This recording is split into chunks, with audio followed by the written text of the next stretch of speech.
RayCatina.com. All right, here we go for week number 6. The Friday picks are brought to you by Ray Catena Auto Group. For a true luxury automobile experience, go to Ray Catena, the legend in luxury.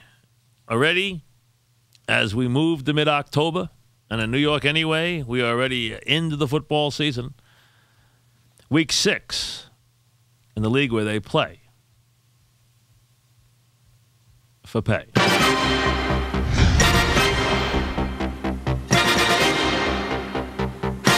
All right, 9-5 on the season, so if we can build on that now, we can start to open some daylight, have a big year. Let's see if we can get it rolling. Now, my theme early this week has been the now teams, the must teams that have to turn it around this week, and I gave you the 3 of them, and I'm going to pick 2 of them in the picks, not 3. Game number 1, the Eagles and the Redskins. The Eagles are a 1-point favorite, and it is now or never for the Eagles. I think the Redskins are going to be better this year. I told you that. I picked them to be over in the over-unders for the totals for the season. I think they're a much improved team. I think they're competitive, but I think this is a week where the Eagles have to come forth in what is a very big rivalry game for them.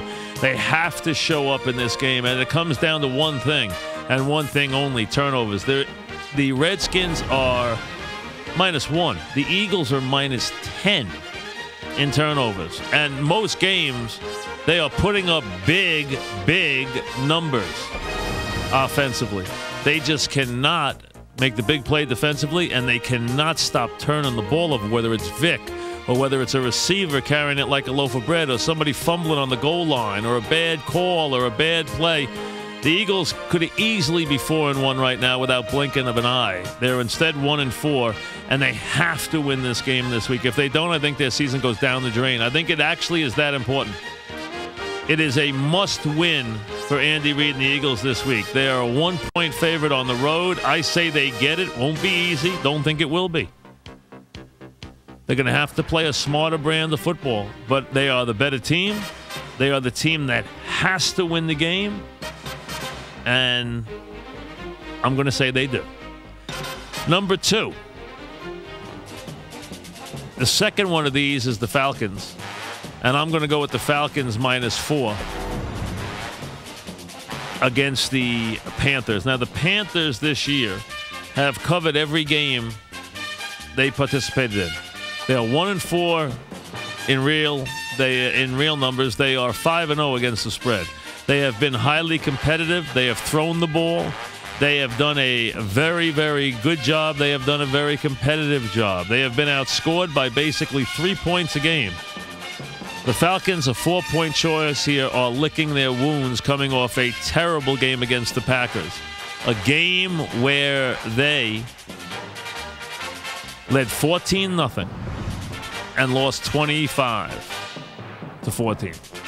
An embarrassing 25 unanswered points. A terrible loss at the hands of the Packers. Now they're licking their wounds. In come the Panthers. And again, a must-win situation. If the Falcons are going to have any kind of season, they have to rebound, and they have to rebound and make this an ugly day for the Panthers and their prized rookie. It is now or never for the Falcons. Absolutely now or never. Again, Falcons -4, pick number 2. The third of those teams is the Jets. I'm going to lay off them because I'm not going to wait till Monday this week. I took the Monday night game last week. I don't want to take the Monday night game 2 weeks in a row. So I will lay off the Jets. We'll talk about them on Monday. I think they'll win their game, but like I said, we'll talk about them on Monday. My third pick, I mentioned it earlier in the day, I like the silver and black minus a touchdown against the Browns. And this is really, as much as this is not, this is much more of an anti-Brown pick than a pro-Raider pick. The Raiders I could see being a little emotionally sapped after their big win over the Texans last week after the death of their owner. But the Raiders are a 7-point favorite, but I think the Browns are not anywhere near a 2-2 team. The Browns are 2-2. They have played 3 games at home. They played at Indianapolis when Indianapolis was just still a mess. They've beaten Cincinnati, they've beaten Indianapolis, and they beat Miami by a point. They lost it by 18 points to Tennessee and by 10 points to the Bengals, both at home. Now they go on the road and play the first decent team they see all year.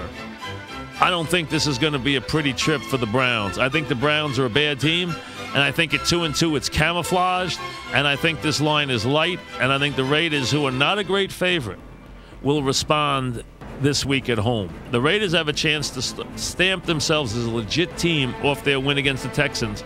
They can run it, they can overpower it, and I just think they have too many weapons, too much power in the kicking game, in the running game, overall, to be hurt by the Browns here. I think the Browns are anemic.